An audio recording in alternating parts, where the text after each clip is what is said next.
Hello students, teachers, parents, history nerds. Hello everybody, and welcome to Nutshelled History, where we lay out the facts, the good, the bad, and the ugly. Today we are going to continue our Ancient Civilizations series by looking at the Delhi Sultanate and Mughal India. Don't forget that there's a link for a fill-in-the-blank worksheet in the description. I just ask that you like and subscribe. I apologize for any mispronunciations ahead of time. I do my best. Okay, it's time to go. After 550, rival princes fought for control of India. Around 1000, Muslim armies moved in. Muslim attacks included onslaughts that killed many Hindus and destroyed Buddhist temples. Muslims triumphed due to military superiority, rivalries among Hindu princes, and the many Hindus who converted to Islam. By the 1100s, a sultan controlled northern India. From the capital in Delhi, the Delhi Sultanate ruled from 1206 to 1526. Muslim rulers reorganized Indian government and increased trade. During the Mongol raids of the 1200s, scholars fled from Baghdad to India, bringing Persian and Greek learning with them. These newcomers helped turn Delhi into a place where art and architecture flourished. However, in 1389, Mongols attacked Delhi, destroying much of its culture. The Muslim advance brought two very different religious groups, Hindus and Muslims, face to face. Muslims worshipped a single god, while Hindus prayed to many. Hindus accepted the caste system, while Islam promoted equality.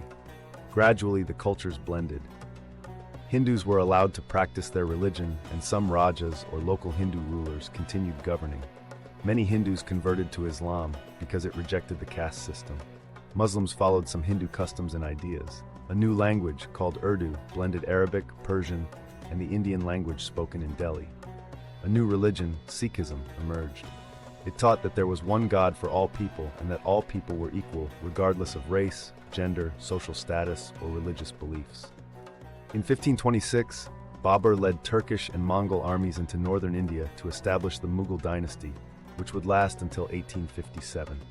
Babur's grandson Akbar, known as Akbar the Great, ruled from 1556 to 1605.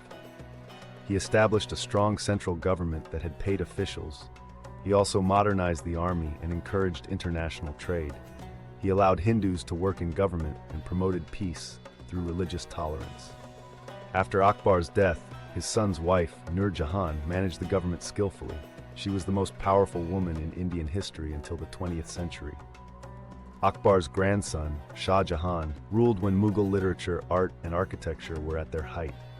He built the Taj Mahal, a tomb for his wife. It is a spectacular building and a great monument of the Mughal Empire. Okay, the recap. India's history from 550 onward was basically a chaotic Game of Thrones. Rival princes fought, but by 1000, Muslim armies crashed the party, conquering northern India and setting up the Delhi Sultanate, 1206 to 1526. Muslim rule brought trade, Persian and Greek learning, and some cultural blending, though not without some Mongol-led urban renovations, read destruction. Hindus and Muslims had different worldviews, but over time, they influenced each other, leading to new traditions, the Urdu language, and even Sikhism.